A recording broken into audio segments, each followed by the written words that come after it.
রাসূল পাক সাল্লাল্লাহু আলাইহি ওয়াসাল্লামের রসমের আওয়াজের ব্যাপারে কি বলেন? হযরত জাবের রাদিয়াল্লাহু তাআলা আনহু থেকে বর্ণিত, وعن جابر رضي الله تعالى عنه قال قال رسول الله صلى الله عليه وسلم أما بعد فإن أصدق الحديث كتاب الله وخير الهدي هدي محمد صلى الله عليه وسلم وشر الأمور محدثاتها وكل بدعة ضلالة وكل ضلالة في النار। বিশ্ব নবী সাল্লাল্লাহু আলাইহি ওয়াসাল্লাম বলেন, সবথেকে শ্রেষ্ঠ বাণী হলো আল্লাহ পাক রব্বুল আলামিনের বাণী। ফাইন্না আসদাকাল হাদিসি কিতাবুল্লাহ, সবথেকে সত্য বাণী, সত্য কথা, শ্রেষ্ঠ কথা হলো আল্লাহ পাকের কালামের কথা। ও খায়রুল হাদি হাদি মুহাম্মাদিন সাল্লাল্লাহু আলাইহি ওয়াসাল্লাম, আর শ্রেষ্ঠ দিক নির্দেশনা হলো রাসূল পাক সাল্লাল্লাহু আলাইহি ওয়াসাল্লামের দিক নির্দেশনা। ওয়া শাররুল উমুরি মুহদাসাতুহা, এবং যত নতুন নতুন জিনিস আছে দ্বীনের নামে তৈরি করা হয়েছে এগুলো সব হলো ওয়াশাররুল উমুরি মুহদাসাতুহা, এগুলো সব হলো বিদআত। ওয়াকুল্লু বিদআতিন দালালা, আর প্রত্যেকটা বিদআত হলো গুমরাহি, পথভ্রষ্টতা। আমরা অনেক মানুষ পথভ্রষ্টতা শব্দটা ব্যবহার করি কিন্তু বুঝি না। পথভ্রষ্টতা, পথভ্রষ্ট মানে ভালো করে বোঝেন, সবাই আমাদের একটু খেয়াল করেন। মুহররম মাস, আরবি বৎসর শুরু। দেখেন, আমরা বাংলা নববর্ষ, ইংরেজি নববর্ষ যেভাবে আমরা উদযাপন করি, সমাজের ভিতরে এটা নিয়ে যত আলোচনা, আরবি নববর্ষ নিয়ে, এটা কিন্তু আরবি নববর্ষ, এটা নিয়ে কিন্তু আমাদের ভিতরে আলোচনা নেই বললেই চলে। আমরা জুমাতে যা একটু আলোচনা করি, আর এটাও যদি আমরা না করতাম তাহলে আপনারাও কোনোদিন মনে হয় যে জানতেই পারতেন। এই জন্য ভাই, আমাদেরকে ইসলামের যে সমস্ত জিনিস, এটাকে আমাদেরকেই ফুটায় তুলতে হবে। কি বলেন, ঠিক না বেটি? ইসলামের যত কাজ আছে আমাকে আপনাকে ফুটায় তুলতে হবে। আমরা যত এটাকে ফুটায় তুলব ততই এটা ফুটবে, যত এটাকে আমরা নিভায় রাখবো ততই নিভে যাবে। মুহররম মাস সম্মানিত 4 মাসের এক মাস। এই মাস সম্মানিত, এই মাস সম্মানিত। এই মাসে যুদ্ধ বিগ্রহ করা যাবে না, ঝগড়া বিবাদ করা যাবে না। স্মরণে রাখতে হবে, স্ত্রীর সঙ্গে ঝগড়া বিবাদ করা যাবে না, কোনো ভাইয়ের সঙ্গে ঝগড়া বিবাদ করা যাবে না। এই মাস হলো সম্মানিত মাস। আল্লাহ, এই মাসকে আল্লাহ তাআলা নিজের মাস বলেছেন। কি বলেছেন? নিজের মাস। যখন কোনো বড় ব্যক্তি কোনো ব্যক্তির ব্যাপারে বা কোনো জিনিসের ব্যাপারে বলে এটা আমার জিনিস, বড় ব্যক্তি, তখন ওই জিনিসের দাম অনেক বেড়ে যায়। মাননীয় প্রধানমন্ত্রী যদি কোনো কিছুর ব্যাপারে বলেন যে এইটা আমার জিনিস, তখন সেই জিনিসের দাম অনেক বেড়ে যাবে। আর যেখানে স্বয়ং মালিক, আরশে আজিমের মালিক নিজে বলছেন, শাহরুল্লাহিল মুহররম, শাহরুল্লাহিল মুহররম, এই মুহররম মাস এটা আল্লাহ পাকের মাস। সুবহানাল্লাহ বলেন। শাহরুল্লাহিল মুহররম, মুহররম মাস আল্লাহ পাকের মাস, বলেন না সুবহানাল্লাহ। এই মুহররম মাস আসলে কিছু জিনিস দেখা যায় যেগুলো উদ্ভট, বানানো, বেদাত, যেগুলো রহিত, যেগুলোর কোনো ভিত্তি নেই, এমন কাজগুলো এই মুহররম মাস আসলে দেখা যায়। অন্য সময়ে গুনাহ করা আর এই সময়ে গুনাহ করা এক নয়। অন্য সময়ে গুনাহ করা আর এই সময়ে গুনাহ করা এক নয়, অনেক ব্যবধান। আল্লাহ পাক রব্বুল আলামিন এই মাসকে সম্মানিত করেছেন। এই মাসে যদি কোনো ব্যক্তি রোজা রাখে, রাসূল পাক সাল্লাল্লাহু আলাইহি ওয়াসাল্লাম বলেন, আফজালুস সিয়াম বা'দা রমাযান শাহরুল্লাহিল মুহররম। রমজান মাসের পরে সবথেকে ফজিলতপূর্ণ শ্রেষ্ঠ রোজা হলো মুহররম মাসে রোজা রাখা। বলেন না সুবহানাল্লাহ। আশুরার দিনে রোজা রাখা এটা হলো ফজিলত, রমজান মাসের পরে সবচেয়ে ফজিলত শ্রেষ্ঠ। এই জন্য আমরা আশুরার দিনে কি রাখবো? সবাই বলেন রোজা রাখবো, এটা আমল। আরেকটা জিনিস ভালো করে মাথার ভিতরে একদম বসায় না, সবাই খেয়াল করতেছে, মাথার ভিতরে কি করেন? সবাই বলেন বসায় না। মনে করেন আপনি অসুস্থ, আপনি অসুস্থ হলে মনে করেন বড় একজন ব্যবসায়ী বসে আছে, আপনি কি তার কাছে যাবেন? বড় একজন ব্যবসায়ী বসে আছে, আপনি কি যাবেন যে ভাই আমি অসুস্থ, আমাকে একটু ট্রিটমেন্ট করেন? যাবেন? বড় একজন ইঞ্জিনিয়ার বসে আছে, তার কাছে যাবেন? এরকম আরো অনেক বড় বড় ব্যক্তি আছে, বড় একজন আলেম বসে আছে, আপনি কি তার কাছে যাবেন হুজুর আমি অসুস্থ, আমার একটু ট্রিটমেন্ট করেন? আপনি যাবেন একদম কালা খোলা মানুষ, দাঁত উঁচু, মনে করেন দেখতে লোকটা সৎ, অনেক সুন্দর না, কিন্তু লোকটা ডাক্তার, লোকটা কি ডাক্তার, তা আপনি ওই লোকটার কাছেই যাবেন। লোকটা যদিও সৎ কিন্তু তার কাছেই আপনি যাবেন, যেহেতু সে হলো ডাক্তার। তাহলে আপনার রোগ থেকে মুক্তির সহজে কি হয়ে যাবে ব্যবস্থা। ঠিক তেমনি ভাবে আমাদের মাথার ভিতরে বসায় নেওয়া ধর্মীয় বিষয়গুলি আমরা ওলামাদের কাছ থেকে যা জানবো, এর বাইরে যাবো, এর বাইরে আমাদের ভাবারও দরকার। তাহলে সমাজ থেকে যত বেদাত, যত রসুম আছে, যত কুপ্রথা আছে, জাহালাত আছে, এগুলো দূর হবে। আর যদি আপনারা এই দিক দিয়ে শুনলেন, আমাদের কাছ থেকে শুনলেন, কিন্তু আবার আপনারাও যা যা করার সেটাও করলেন, তাহলে সমাজ থেকে কখনো বেদাত, কুপ্রথা, জাহালাত, অজ্ঞতা, মূর্খতা এগুলো দূর হবে না। যার কারণে সমাজের ভিতরে এখনো থেকে যাচ্ছে। যখন এই মুহররম মাস আসে, কিছু মানুষ দেখবেন ঢোল নিয়ে বের হয়। ঢোল এটা হলো বাদ্যযন্ত্রের জিনিস, এটা হারাম জিনিস। অন্য সময় যেমন নাজায়েজ, এখন হলো ডবল নাজায়েজ, বলেন না সুবহানাল্লাহ। অন্য সময় যত নাজায়েজ, এখন হলো ডবল নাজায়েজ। কিন্তু আমরা এগুলোকে যা করতেছে করব না, যে যা করতেছে করতে আমি দিব না। আমার চেষ্টা থাকবে, আমার গলা থাকবে, আমার জবান চলবে, আমার চেষ্টা চলবে, আমার সাধ্য অনুযায়ী ওটাকে বন্ধ করার কি করবো? চেষ্টা করবো। রাসূল পাক সাল্লাল্লাহু আলাইহি ওয়াসাল্লাম বলেন, ইন্নাল্লাহা তাআলা বা'সানি রাহমাতাল লিল আলামিন ওয়া হুদাল লিল আলামিন। নিশ্চয়ই আল্লাহ পাক রব্বুল আলামিন আমাকে, আমি নবীকে জগৎবাসীর জন্য রহমত হিসেবে পাঠিয়েছেন, জগৎবাসীর জন্য হেদায়েত হিসেবে পাঠিয়েছেন। বলেন না সুবহানাল্লাহ। জগৎবাসীর জন্য রহমত, শুধু আমার আর আপনার জন্য না, পুরা জগৎবাসীর জন্য, পুরা জগৎবাসীর জন্য হেদায়েত। আমরা যে হেদায়েতের কথা বলি, যত হিদায়াতের কথা বলেন সেই হিদায়াত নিয়ে আসছেন বিশ্বনবী সাল্লাল্লাহু আলাইহি ওয়াসাল্লাম। এরপরে আল্লাহর নবী সাল্লাল্লাহু আলাইহি ওয়াসাল্লাম বলেন, ওয়া আমারানি আযজা ওয়া জাল, আমাকে আমার রব আযজা ওয়া জাল তিনি আদেশ করেছেন। কি আদেশ করেছেন? কয়েকটা জিনিসকে ভ্যানিশ করে দেওয়ার জন্য, কয়েকটা জিনিসকে ধ্বংস করে দেওয়ার জন্য, কয়েকটা জিনিসকে বিনাশ করে দেওয়ার জন্য। কি করার জন্য? ধ্বংস করে দেওয়ার জন্য, বিনাশ করে দেওয়ার জন্য। আল্লাহ তাআলা কাকে পাঠাইছেন? বিশ্ব নবীকে পাঠিয়েছে। আমি নবীকে আল্লাহ তাআলা পাঠাইছেন এইগুলো ধ্বংস করার জন্য। কি কি জিনিস? বিমাহবিল মাআসিফি ওয়াল মাযামির ওয়াল আওথানি ওয়াশ-শুরবি ওয়া আমরিল জাহিলিয়া। এক নম্বর হলো বাদ্যযন্ত্র, যা দিয়ে মানুষ বাদ্যযন্ত্র বাজায়, এই সমস্ত জিনিসকে ধ্বংস করে দেওয়ার জন্য, এই সমস্ত জিনিসকে ভ্যানিশ করে দেওয়ার জন্য আমি নবীকে আল্লাহ তাআলা পাঠিয়েছেন। বলেন না সুবহানাল্লাহ। নবী কি জন্য আসলেন? অনেক কারণে নবী আসছেন, এটাও একটা। বাদ্যযন্ত্রকে ভ্যানিশ করে দেওয়ার জন্য। আর আমি মুসলমান হয়ে যদি সেই বাদ্যযন্ত্রকেই যদি আগে নিয়ে চলতে থাকি তাহলে কেমন হবে? এই জন্য ভাই, আজ আমরা মুসলমান, আমরা ইসলামকে বুঝতে চাই না, ইসলামকে বুঝি না, এইভাবেই চলছি।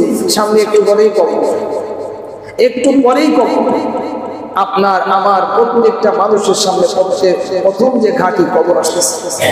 একটু পরেই এর মাঝে খুব চিন্তা করতেছে, হাই হাই এখন যদি আমি মারা যাই, আমাকে টেনে নিয়ে ওই মাটির ভিতরে দিয়ে আসবে, একদম চিত করে শোয়াই দেবে, কাজ করে শোয়াই দেবে, ব্যাস থাকলাম বই। এবার বলুন কেমন লাগে? হাই হাই, অথচ এই ব্যাপারে আমি কি ভাবতেছি, কি চিন্তার ভিতরে আছে।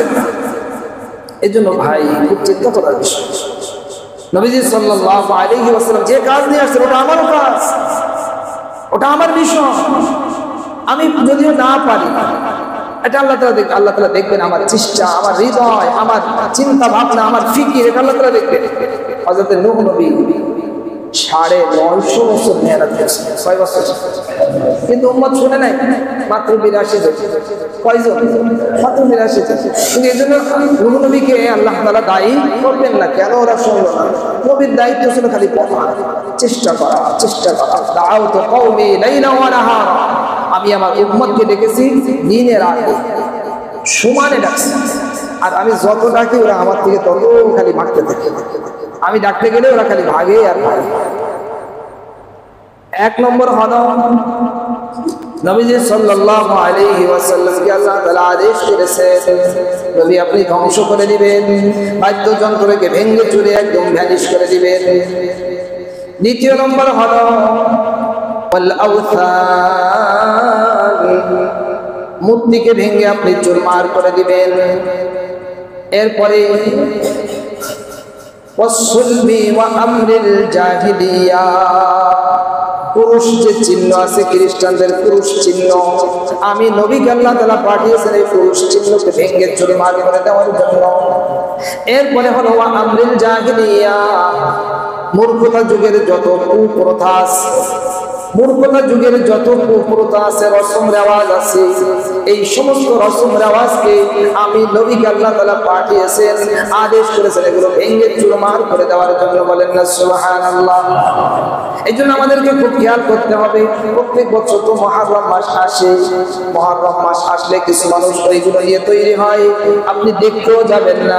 যদি শক্তি থাকে তাহলে বন্ধ করে দেন। হাই হাসান, হাই হুসাইন বলা, এগুলো শরীয়তে জায়েজ নেই, কি নেই? এটাকে বলা হয় মাতম। এটাকে কি বলা হয়? মাতম। কেউ মারা গেলে বিলাপ করা কি নেই? জায়েজ নেই। সবাই কথা বলেন, কেউ মারা গেলে বিলাপ করা কি নেই? জায়েজ নেই। মারা যাবে, হৃদয় ব্যথিত হবে, চোখ থেকে অশ্রু পড়বে, কিন্তু জবান বন্ধ থাকবে। জবান কি থাকবে? জবানে মালিকের ব্যাপারে কোনো উল্টো কোনো কথা বলা হবে না, বরং জবানে আপনি আরো বলবেন আলহামদুলিল্লাহ, শুকরিল্লাহ। জবানে থাকবে মালিকের কৃতজ্ঞতা, ইন্না লিল্লাহ আপনি পড়েন, শুকরিয়া আদায় করেন।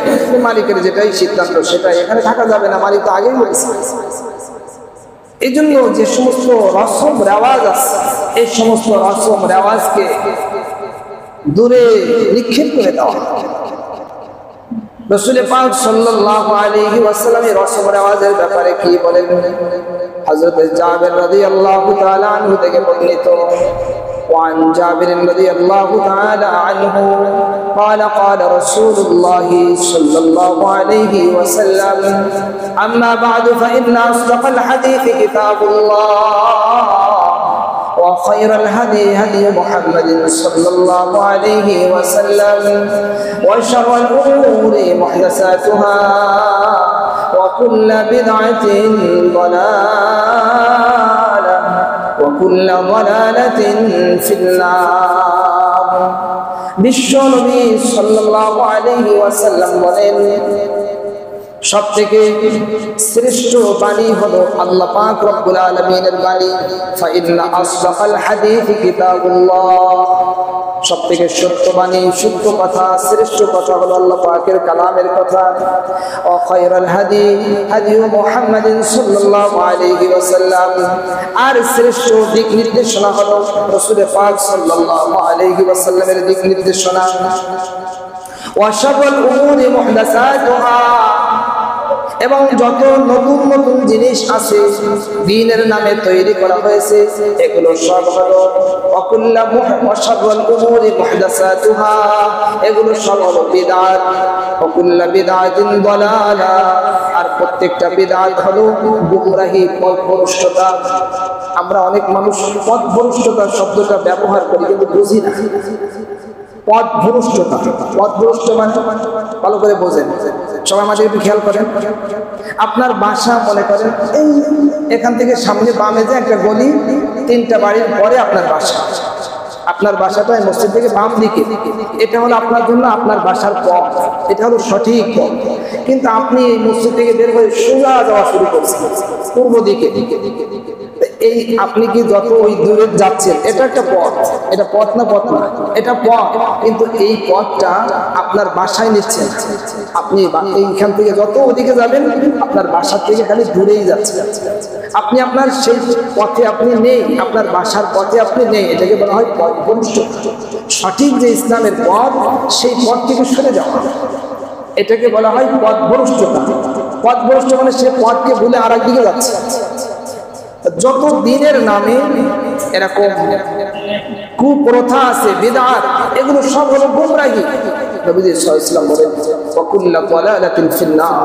এরকম দ্বীনের নামে যত গুমরাহি আছে মানুষ করবে, এগুলো করে সে জাহান্নামে ঢুকবে। এগুলো করে কোন জায়গা ঢুকবে সবাই একটু বলেন? এগুলো করে কোন জায়গা ঢুকবে? তা আমি একটা কাজ করেছি জাহান্নামে যাওয়ার জন্য করবো বলে? এই জন্য আমাদের ভিতরে এরকম কিছু গোলামি আছে, যেই গোলামিগুলো এমন ভাবে আমাদেরকে জেঁকে বসছে যেখান থেকে আমরা বের হতে পারছি না। আমরা যতই বোঝাতে চেষ্টা করি না কেন, যা বলুক বলুক, আমরা যেটা করতেছি এখান থেকে ভাই বের হয়। ওয়াকুল্লু দালালাতিন ফিন্নার। বুখারী শরীফের হাদিসের ভিতরে আম্মা জান হযরত আয়েশা রাদিয়াল্লাহু আনহা বলেন রাসূল পাক সাল্লাল্লাহু আলাইহি ওয়াসাল্লাম বলেছেন মান আহদাসা ফি আমরিনা হাদা মা লাইসা মিনহু ফাহুয়া রাদ্দুন।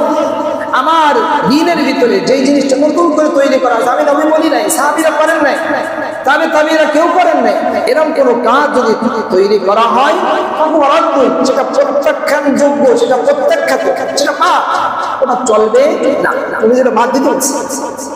এই জন্য এরকম কোন জিনিস যখন আমাদের সামনে আসবে সব মুহররমের আমল 10 তারিখের আগে অথবা পরে, তবে উত্তম হলো 10 তারিখের আগে যদি আপনি 9 এবং 10 মিলায় রাখেন।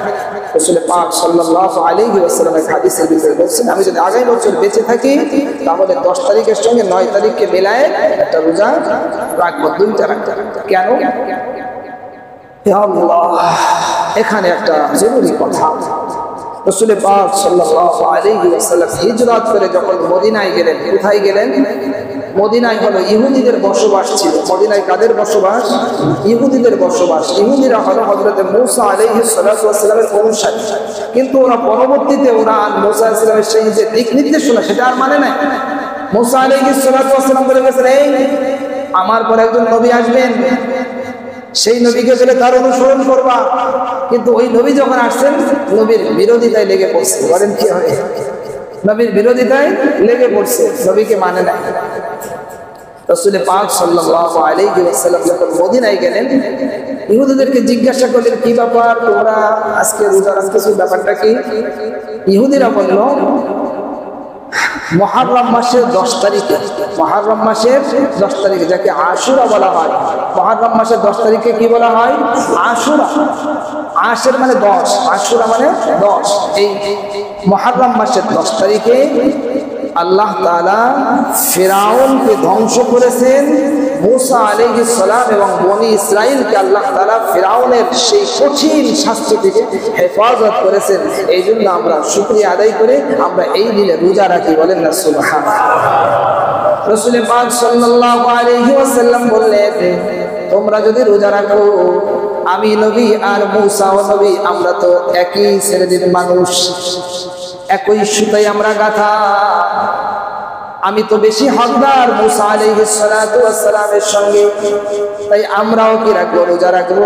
তবে শোনো হে আমার উম্মতেরা, ইহুদিদের বিরোধিতা করে তোমরা ইবাদত করবা, কিন্তু ইবাদতটাও যেন ইহুদিদের সঙ্গে মিলে না যায়।